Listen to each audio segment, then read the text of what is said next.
Hello, and welcome back to another episode of the After the Timeout podcast, sponsored by the IBCA.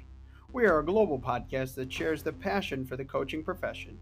You will hear the stories of coaches from all around the world. We are covering the profession in game, outside of the game, and anything in between. As always, thank you for listening. We look forward to sharing the coaches' stories with you.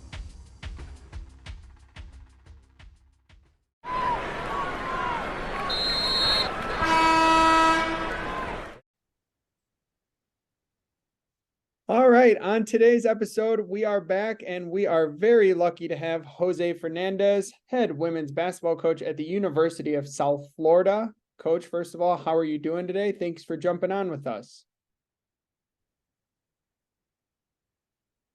Well, thank you for having me. Doing great. Couldn't be better. Live in Tampa, Florida. We got a little bit of rain, as you saw in my background, but that's okay. Sun comes up 15 minutes after. We got some rain here in Chicago too, so we're right there with you.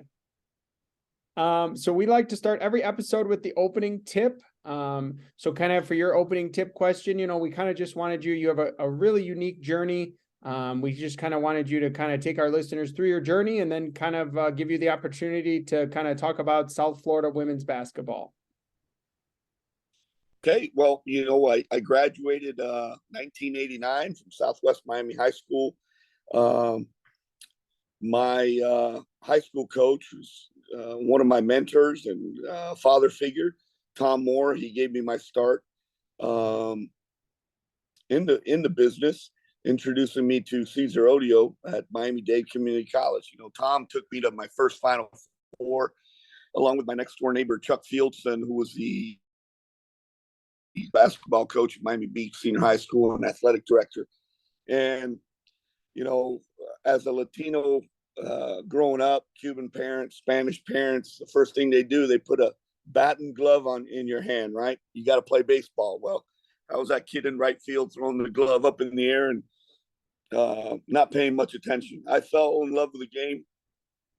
I was an average high school basketball player, so I always saw the game from a different perspective. And what attracted me was the opportunity to and the dream to coach in college. So I was a student assistant at Miami-Dade Community College for 3 years while I was going to school at Florida International University, getting my physical education degree. Hurricane Andrew hit in 1992, and then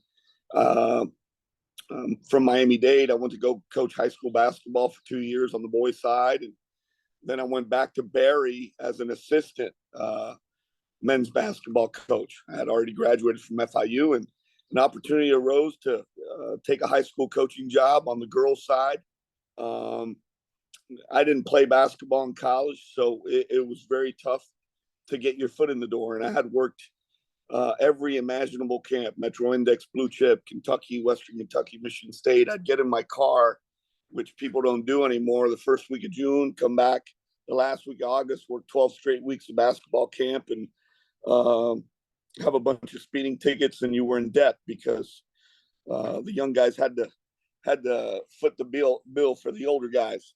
But no, and after I took the job at Lourdes Academy for 3 years and started a travel basketball team in Miami as well. And I went back to Barry University, and I got a phone call.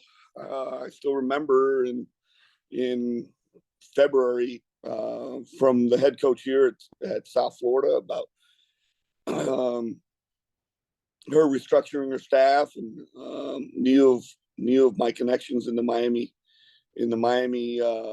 area and my experience coaching at Lourdes Academy and at Barry. And I went the next day and interviewed with her, and she offered me the job. And then I was hired as recruiting coordinator. I started in April, and about 6-7 months later, I was named interim head coach. I was 27, 28 at the time, probably the youngest head coach in the country. So I got a great opportunity.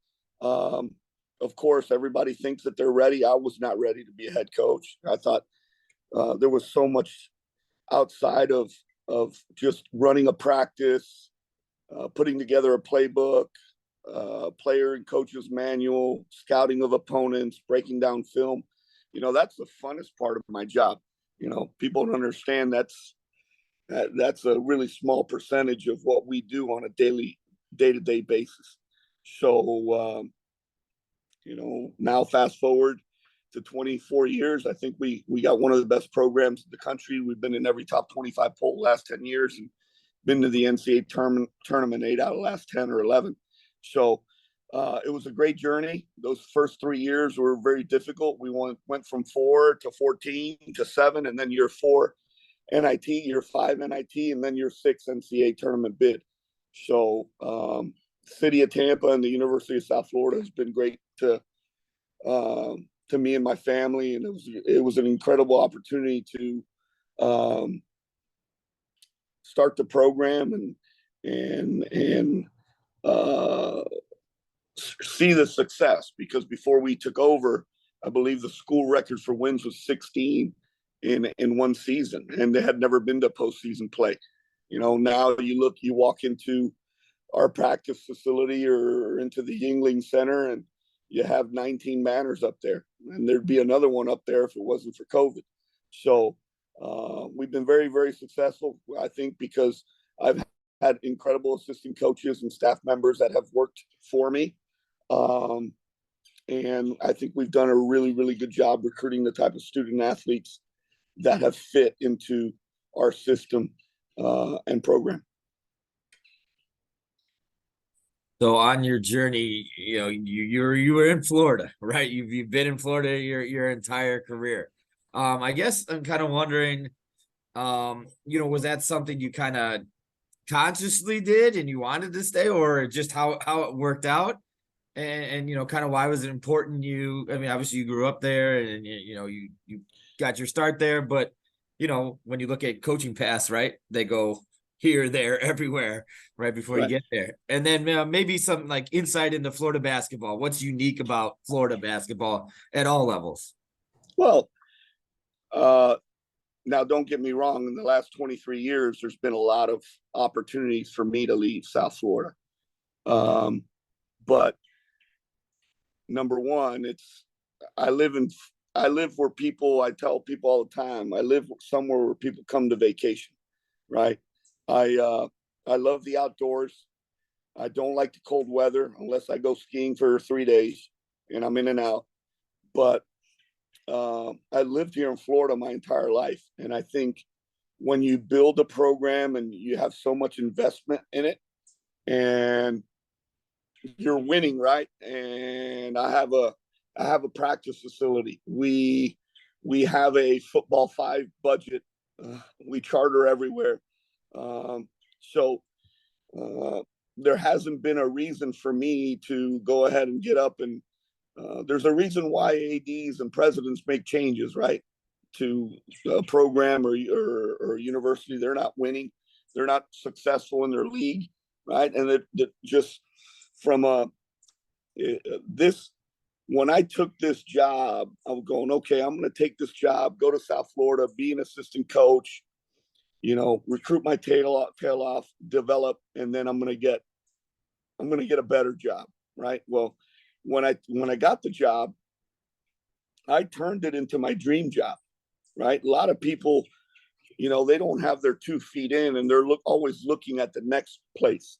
Now, again, I've worked with some pretty good athletic directors and presidents that have really supported our vision and my program.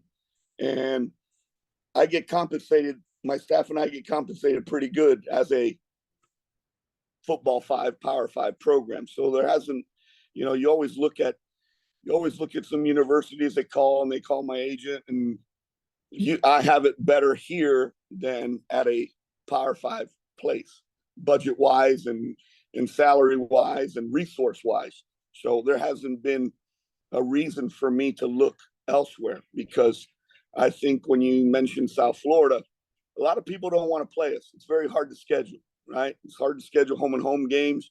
We got to play 5-6 games on neutral sites. And I get that. But I've coached in 3 different leagues here, Conference USA, Big East, and the American. And I think anyone anyone that you ask about our program, they'll tell you we do a great job player development. We're tough to guard. Defensively, we play a little different than everybody else. We've had a lot of kids drafted in the WNBA draft. I have 19 former players currently playing overseas.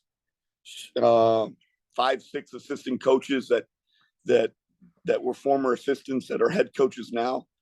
So I think we've developed a pretty good program in the time that we've been here, and we're going to continue to do so. So we wanted to kind of talk to you about that first opportunity at Miami-Dade Community College as a student assistant. I think a student assistant, for a lot of our listeners, they may not know what a student assistant does. So it just kind of, if you could take us through it, I think this is very unique for this episode. Kind of what were your roles as a student assistant, and how did maybe that opportunity kind of springboard you or really help you find your passion? Like, hey, this is what I'm meant to be doing. Well, it's a glorified title for manager and equipment manager and athletic trainer. So at the junior college level, you have probably a part-time assistant. And now if you're at a really good junior college, they have the budget to hire somebody full-time. Well, I tell this to young coaches all the time. When you're trying to get into the business, I was fortunate to coach in high school boys and girls, junior college men, Division II men and women, right? With not a lot of staff, not a lot of funding. But the one thing that you learn that I learned at Miami-Dade as a manager, packing the uniforms, equipment ordering, taping ankles, washing laundry, right? I was able to get in my car and drive 2-3 hours to scout a game at 17 years old and come back. I was there the next day and I'd give it to my head coach, right? Because he taught classes at the junior college. The assistant coach was a high school teacher. Well, I was just taking classes at a junior college, right? So I got an unbelievable opportunity to get my hands on everything. Recruiting, scouting, player development, manager roles, operations, sports medicine, athletic training. We didn't travel with a trainer. I had to take a class to learn how to tape ankles and everything else. So, and same thing at the Division II level. You get your hands on everything and learn. A lot of kids come out of college and they want to be an assistant coach and make 90, 100,000 with no experience. And their only experience, well, I played college basketball, so it's different now. Back then, individual camps and team camps were more relevant. The summer landscape of recruiting is now a lot different. So I'm very thankful that I was put in those positions and was able to get all that experience at a young age. So you talked about your first season, right? At South Florida, you get it, and you're like, yeah, I don't know if I really know what I'm doing here, but you were working on it. But I think everybody that's taken over for the first time has that kind of, oh man, I didn't know about this and this and this. And now you kind of fast forward, you're 27-7 last year. But how did you, start developing your own philosophies and your concepts, kind of learning about yourself as a coach in those early years to kind of make it what it is now? Well, I think when you take over a job, right, you're taking over that job for a reason, right? And the kids that you inherit, right, you chose them. You chose them. They didn't choose you. So I think you really have to look at what you have. And it's going to probably change the way that you want to play, because you can come in and play a certain way and you don't have the personnel to play the way that you want to play, right? And I think I made that mistake my first couple of years because I wasn't patient enough to take the time and recruit the way that I wanted to play. But outside of that, dealing with your sport administrator, with your athletic director, your strength coach, your trainer, your academic people, your mentoring people, managing a budget, right? Then you got to manage your managers, your male scrimmage team, your video, your ops, your administrative assistant, your graduate assistants, and then your full-time assistants, right?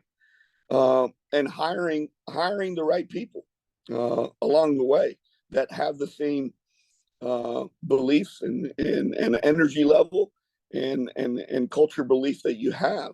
So, yeah, those first couple of years were rough, but I was thankful that the administration believed in what we were doing, and they were patient with a young coach. And sometimes some administrations aren't very patient. I see a lot of coaches getting.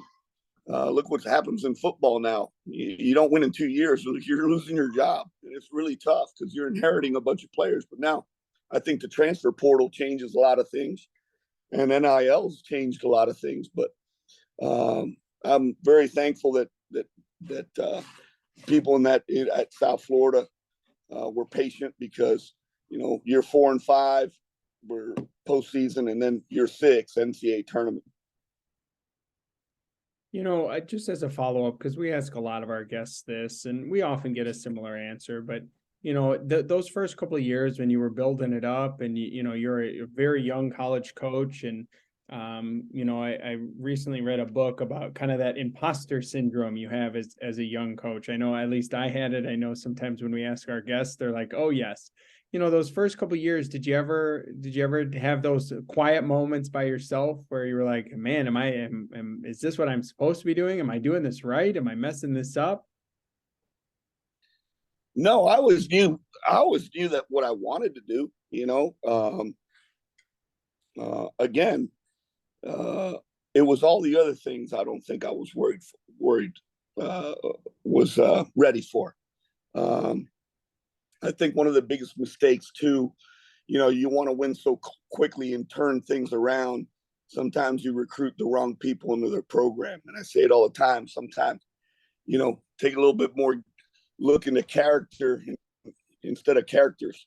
And we went from 4 to 14 in 1 year, and 5 freshmen played that second year. And I believe we took like 3 transfers and went into the JUCO route to help us. And that didn't help us very much. So it's very important. Sometimes you got to be a little bit more patient and run your race, because and ignore. I know everybody talks about it. We live in that microwave society. Everybody wants to win now. Everybody wants it now. But if you're patient and do it the right way, and recruit the right way, and player develop the right way,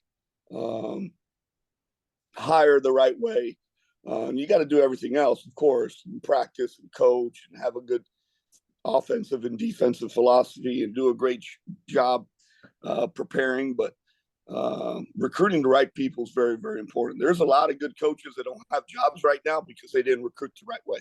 Right? They could sit down and talk hoops and draw up 250 plays and 500 drills, and they don't have a job because either they didn't have a very good staff, or the players they recruited didn't help them win. There's a lot of different ways to get things done.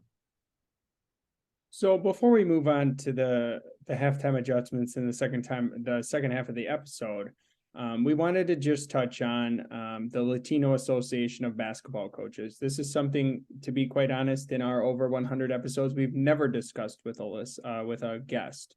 So if you could just give our listeners a little bit of background on the Latino Association of Basketball Coaches, maybe your involvement, and just kind of maybe educate our listeners a little bit. Well, when you've been doing it so long, the more that you can give back to our game to help the future of our game. I'll start with the Women's Basketball Coaches Association, right? I've been thankful and blessed that I serve as the vice president of the WBCA. So, and serve on the executive board and also the stewardship committee. I've chaired the All America committee for a long time, and I just stand by the side at the convention to assist Mike Neighbors, the head coach from Arkansas. Presented at roundtables, on court presentations, clinics. So the more that you can, that coaches can give back, and serving our coaching community, the better. I came up, I was Frank Martin and I. We were physical education majors at Miami-Dade and at Florida International. So we just spoke down at Miami Beach, and it was good because the last time we spoke was in Peru, and we did a 3-day clinic, just him and I, in Spanish. So just imagine that. And also imagine big Frank Martin doing forward rolls in a gymnastic class, right? And I could go on and on stories, but Frank talked to me about the LABC on the men's side, and then it got started on the women's side about 3 years ago. And I was contacted, and I said, hey, anything I can do to be involved, let me know. And I spoke at the Final Four last year.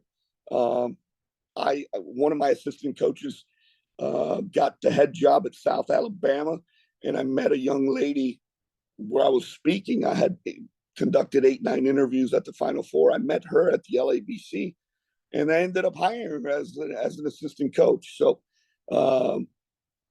it's a great organization. The more that we can provide opportunities for Latino coaches and mentor Latino coaches that want to get into college basketball, I think, Jason, they've done an amazing job with the organization. It started on the men's side, and now it's gone over to the women, and I believe it's over 300 plus members. So I think it's something that's going to continue to grow, not only here in the United States, but worldwide.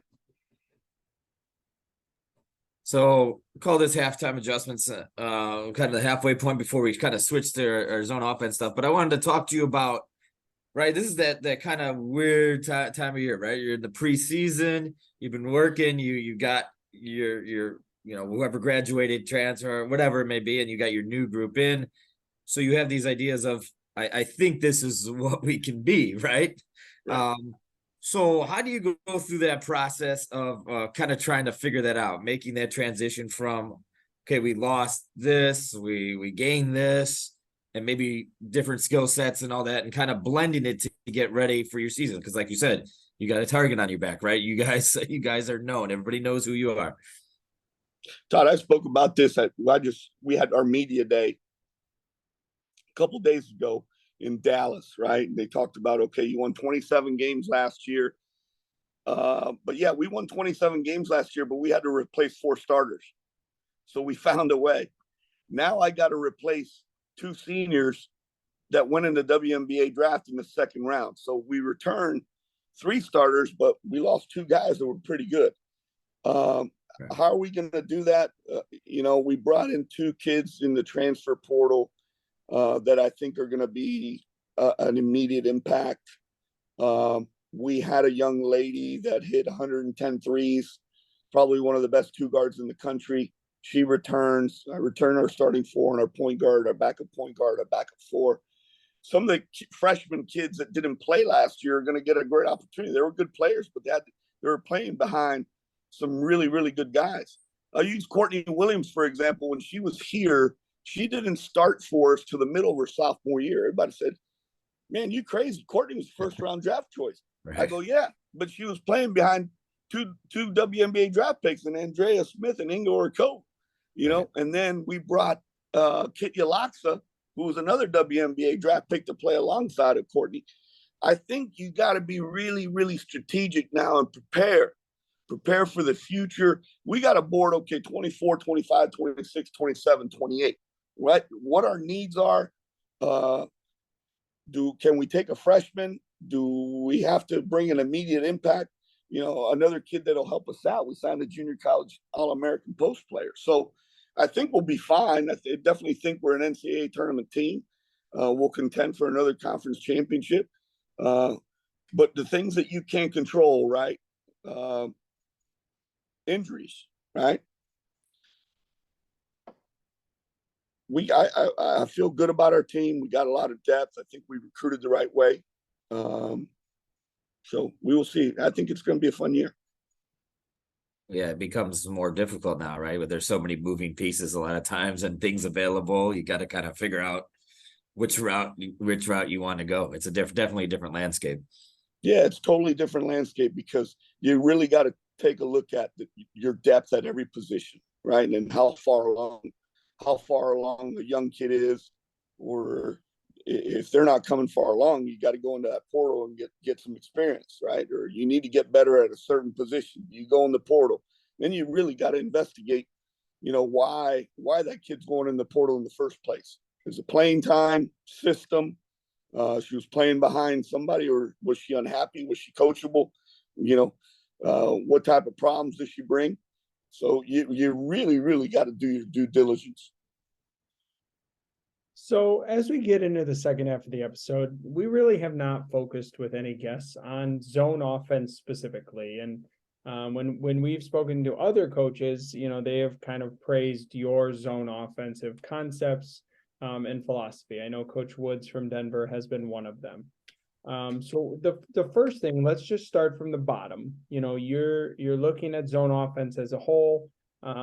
And you're going through and kind of deciding like your principles, your philosophy, your concepts for your team, and kind of how do you put those together and kind of start to develop what you want to do against a zone defense? Well, primarily we see 2-3 and 3-2, right? Mm-hmm. How much zone do we see? I think we run a lot of quick hitters and a lot of sets, so I think some people play us in a zone just to keep us off a rhythm. I think the first thing that you really got to, as a coach, you got to really determine, and your players got to know, okay, what their role is.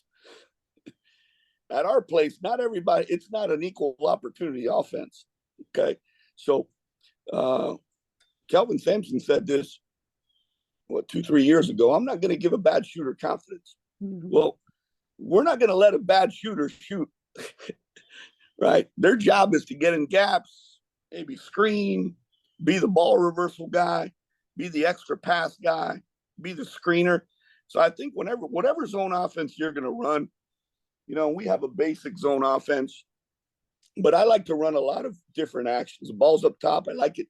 I like to get it to either elbow from the top because now it brings bottom forwards up. When you bring your bottom forwards up, either corner, you got good shooters, you got to put them in good positions. Now, whatever offense you run, zone offense or man, I think you got to incorporate the shots that they're going to take in games in all your player development stuff. And I think we do a lot of that. Besides our practice, every one of our kids, we do three individual workouts with every one of our kids each week, right? So we take an hour and a half, 30 minutes a kid, our practice gets cut down because you got weights, player meetings, film. So I also think you got to have different ways to attack different zones, right? Getting it to the elbows, getting it to the nail, balls on the side. I like to overload zones. I like to set screens on the wing, bring in false action, and then come back to the same side, misdirection wise, getting the ball to corners. So I think, like attacking it from the top, attacking with some on-ball screen action, attacking it from the top down, screening the back of the zone, flaring, setting flares and fades on, because a lot of guards, they lose sight of who's on the other side and bottom forwards, right? If you're in a 2-3, those guards got to kick down the bottom forwards. Well, they don't kick the bottom forwards in time. You're going to get a shot you can get the ball to the short corner and then a short corner skip. You got good zone offense teams are really good passing teams.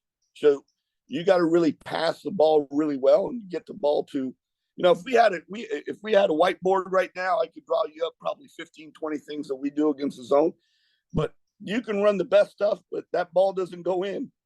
You're not going to, zones can take you out of it because zones, what do they want you to do? Shoot, make you shoot over them and limit you to one shot and out. And also no paint touches, right? Zones, don't let the ball in the paint. keep people in front of you, make them shoot over you, and then make sure every shot that the opposing team takes is a contested one, and then everybody block out. So that's what zones want to do. We don't see much 1-3-1. We keep it. If you see 1-3-1, we like the diagonal pass, right? From the long elbow to the opposite corner, or from the corner to the long elbow for three. But yeah, that's pretty. If we were on the court, I had 5 guys to move around and a whiteboard to show you some stuff. But here's the thing: put it on the pod. I share everything. I just spoke Brendan Sir, who does Coaching You. He does an unbelievable job. I just spoke at a clinic maybe about 3 weeks ago, and he asked me to talk about zone offense. That's the only other time. So apparently, I don't know. People think I do a good job with zone offense. That's a good thing. Well, you know what? If you got good shot makers, not shot takers, your zone offense is going to look pretty good. And just an interesting follow-up, you kind of talked about how you see a lot of 2-3 and 3-2. Why don't you think more people play 1-3-1? I feel like, there's not a ton of time spent at I've been a high school coach and a college assistant, but just in my experience, just not a ton of time spent on what people do against a 1-3-1. Why don't you think more people don't try some 1-3-1, even if it's out of a dead ball, timeout, etc.? I think lack of length, probably, because I think in a 1-3-1, it's so much spaced out, and those got, that the bottom two wings got to cover. They got to cover that backside block, right? Have to. When the ball gets reversed, they got to cover that backside block, because the bottom person's their responsibility at the nail. The big guy at the nail's got the nail, the block, and the block, right? So those two wings, have to recover to that backside block. And I think if you don't have length on your wings and really have a good guy up top that can disrupt, right? Because that's one thing the 1-3-1 wants to do. Are you going to trap it at the top, or are you going to trap it in the corner, or are you just going to play a basic 1-3-1 and hope the other team doesn't do a good job passing and skipping the ball around the horn? So like you're looking at your zones, right? I'm gonna kind of combine two things here.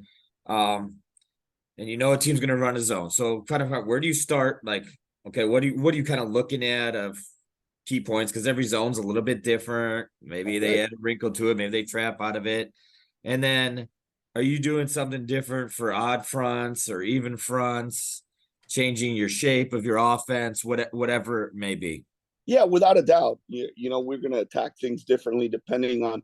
There's people that play a 1-1-3 and it turns into a 2-3, right? So again, we have the ability to do so much film work, right? Because all our games are on TV. So game preparation, we'll tweak a lot of our stuff rather than starting our zone offense with a pass or with a shallow cut, a dribble entry into our zone offense, and then that action. Or a handoff into a ball screen, lift, and then the guy that set the screens the bottom of the zone, and then as the ball's going this way. I got a lot of European players, so they have great vision handling the ball, and we could bring it this way, but they practice. Their player development over there is just amazing. So the ball could be going one way, and we're firing it the other way, just because they've had those years of practicing those passes and being taught how to play without the ball. Even of course, your 3 guards up top against the 2-3 playing on a string, right? Punching gaps, sliding. You got to practice those shots that you're going to get in the zone. That ball reversal, shoot, shot pocket, and also sliding it.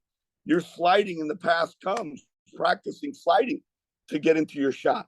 So, I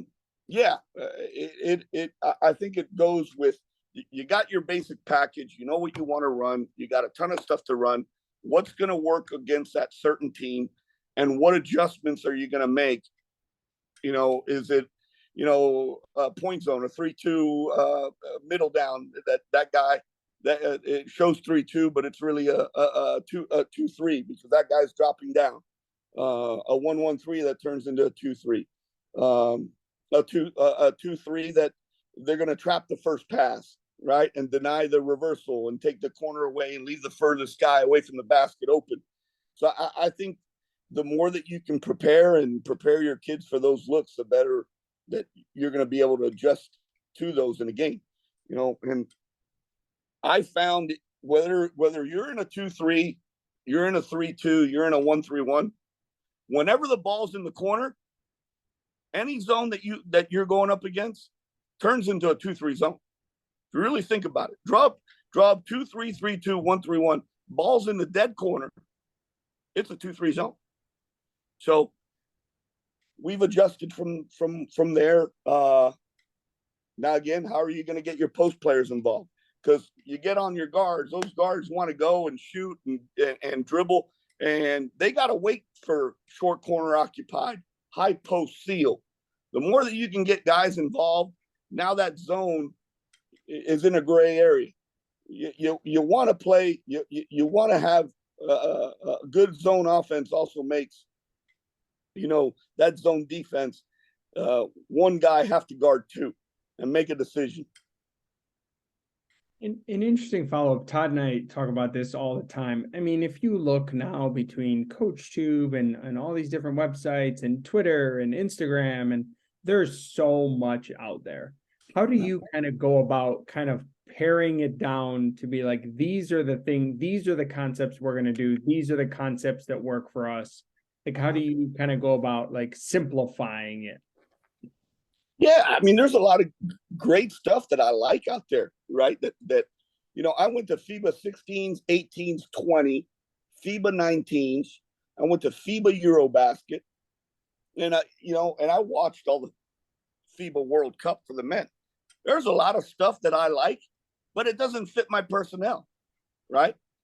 Now the big thing is a lot of the NBA teams run that gut action with a middle ball screen and then a back screen. Well, I don't have a point guard that can really attack off a gut screen, and now a big that you're going to throw it up there and she's going to do it. Now there's some different concepts. You can put your wing on there. The Dallas Mavericks do a good job with gut, but there's so many different things out there, Spain and Ricky and everything else.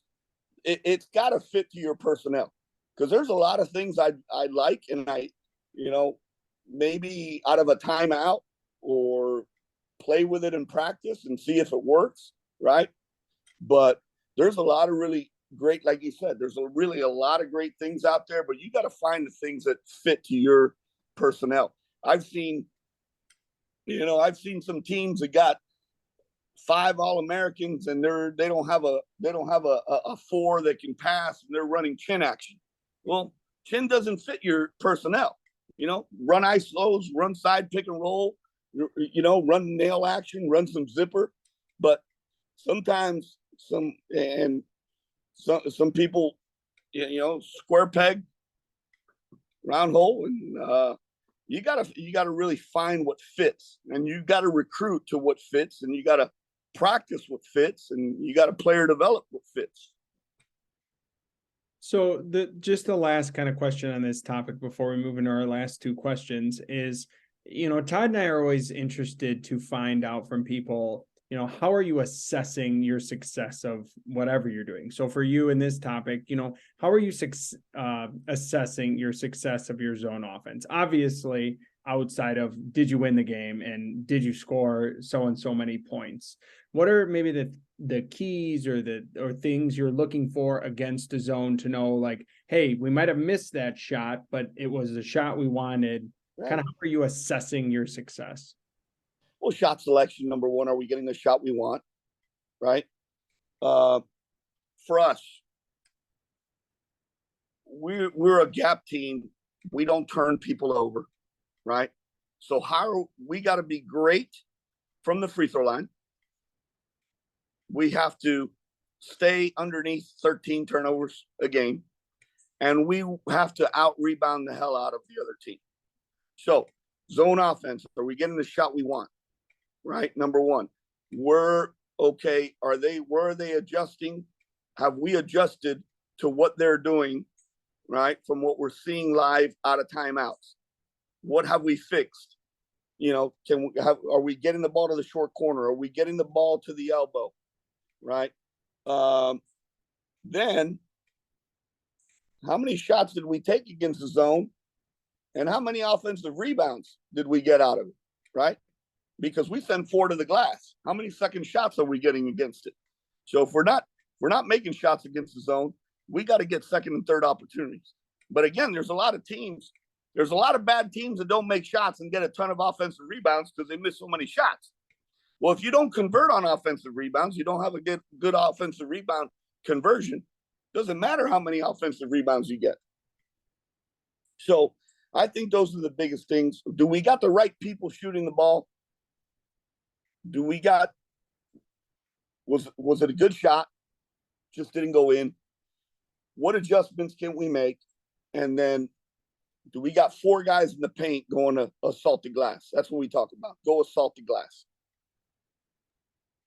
So as we move into our last 2 segments, the first one we call 30-second timeout. It's your chance to talk about whatever, subject you'd like to discuss. It can be about yourself, your family, your spouse, your program, something you want our listeners to know about. Quite often people will turn the tables and ask Todd and I a question. As we like to joke with all of our guests, I promise there's no official in your 30-second timeout telling you you got to get out. You got to get out. It's a very loose 30 seconds. So it's kind of just your platform for whatever you feel you want to use it for. Perfect. Well, you guys know I don't like the cold weather. I like to fish, live on a lake. I'm a big bourbon collector. I love red wine. I like cigars. We have 6 rescue dogs. My wife loves to shop and spend money. We have 5 daughters. Let's see. And you know what? The most rewarding thing that people ask me about coaching is just developing the relationship when you start to recruit them their sophomore year. You coach them for 4 years, and then their success after they leave the university, and then the continued relationship that you have with your former players after they leave. For me, that's the most rewarding part, right? We've won a ton of games, but what makes me happy is the people that I work with every day, the players that we've recruited, and then life after basketball at USF. Well, Todd, I figured out why he likes bourbon and wine and cigars, because he has 5 daughters. Right. He's outnumbered by a large amount, right? So, Coach, we call this last one quick hitters. Just kind of random questions. It kind of sometimes goes off the rails. I don't know. What's the best animal you've seen in person in Florida? Like a giant gator or whatever. I don't know. What do you got down there? Man, I've seen everything. You kidding me? Gators. You got alligators. You got crocodiles, because freshwater, saltwater. I've seen every type of shark. I've swam with sharks. We got a bobcat running around the neighborhood. I see him. Let's see. I've seen a bear before. Yeah, there's not much I haven't seen. Yeah, there you go. Got some snakes, probably. Maybe. Oh, snakes! Yeah, man, those are fun. The poisonous one. Those are fun. I can't. I live in a neighborhood, so I can't fire my firearm or my shotgun at snakes. But right, that'd be the easy. They get a good shovel or a machete. The poison ones we take care of. The other ones that just take, they just take care of the insects, and they're harmless. We don't mess with those. We all have the coaches we've learned a lot from. Is there any coach out there that you'd like to learn from? Any coach that you're like, I really like what so-and-so does? It could be a high school coach, a college coach, a pro coach. Well, I tell people all the time, Kevin Eastman says this all the time, and it resonated with me. I think that really successful, whether you're a coach, a CEO, a businessman, or a businesswoman, is continuing to be a lifelong learner. I really pride in the off season to go as many training camps and clinics as I can. But I watch NBA, WNBA, NBA training camps, college coaches, So FIBA, the game has grown globally. The other thing, Lucas Jaden writes about this in his book. He co-wrote the book Win in the Dark and Pound the Stone with Joshua Metcalf, and he wrote Twin Thieves. He's got a chapter in there talking about the white belt mentality, right? Continue to live your life like you got a white belt and you're learning every day.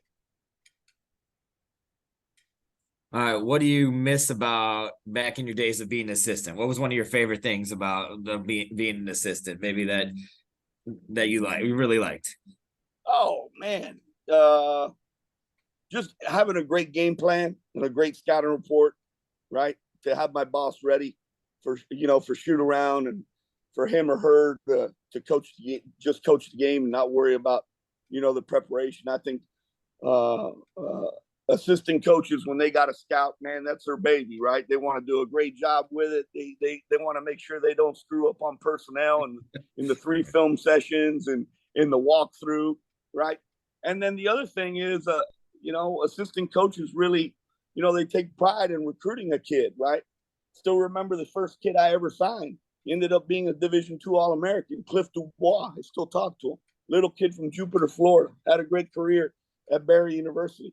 So you always remember the first one you sign. All right. So you're sitting down and you want a snack. Are you going for something sweet or something salty? I can go both ways. I love, I love popcorn. I love pretzels. I love peanuts. But it all depends on the mood I'm in. I tell you what, you throw me in one of those candy stores at the airport or anywhere outside, I'm spending $40. Gummy bears, gummy worms, gummy lizards, gummy snakes, nerds, gobstoppers. Yeah, that's me. That's awesome. So one piece of advice you would give for a first-year head coach, somebody just got their own program, they're trying to figure out their way, find their way. Well, don't forget where you came from, number one, why you got the job. Don't hire friends. Hire the people that are going to help you be successful every day, right? Hire people that are going to work hard, be loyal, have your back. Embrace the kids that are there, right? And of course, they got to adjust to team rules and how you do things and everything like that. Try not to fight everything in the swamp, right? I tell my guys all the time, sometimes all these little things, and I go, Gino told me this one time, you can't fight every gator in the swamp. I tell my guys all the time, my assistants and my support staff, what does that have to do with winning? If it doesn't have to do a lot with winning, shouldn't be taking up a lot of your time. Those are all really good. And we had to work in a swamp. I mean, you live in Florida. If we steal that, John, we're gonna have to change it. We don't have too many swamps up in these parts, so we have to change it to something like that. I don't know. In the blizzard, I don't know. Yeah, they're right in the blizzard. Right. All right, last one. If I was in Tampa Bay, I should go to blank. Well, what are you looking for? Food or entertainment? Sure. Let's talk about food. I'm a huge foodie, so my players will tell you every city that we go to. I don't like to eat at the hotel unless it's a pregame meal. We go to the best restaurant in town. So I tell you, if you want a good steak, Council Oak Steakhouse at the casino. If you want Spanish cuisine, there's a restaurant by the name of the Columbia Restaurant. It was opened in 1905 in Ybor City. If you want some good Italian food, Casa Santo Stefano Italian restaurant. Richard Donsmart, I got to give him a plug. He's a big donor and a personal friend. We've gone to Spain 3 times together, but his restaurant group is outstanding. Clearwater Beach, one of the best beaches in the entire country. 45 minutes down south, you got Siesta Key, but we have the whole downtown area has just revitalized. I think the Tampa Bay area too. It's we got our medical schools down there. You got the Tampa Bay Lightning and Amalie Arena. You got Channelside District. It's It's not, like I said, people come here to vacation and I get to live here.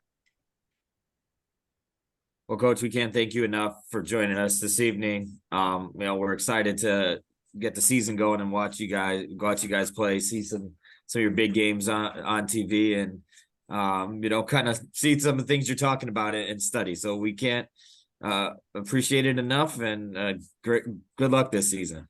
Thank you, guys, and thank you for having me.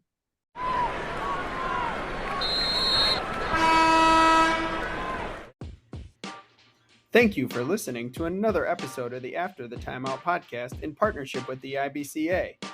Please be sure to rate us on whatever platform you are listening and give us a 5-star rating. For more show content and updates, please follow us on Twitter at After the Timeout. As always, thank you for listening. Tune in next time for more content on the court, off the court, and anything in between.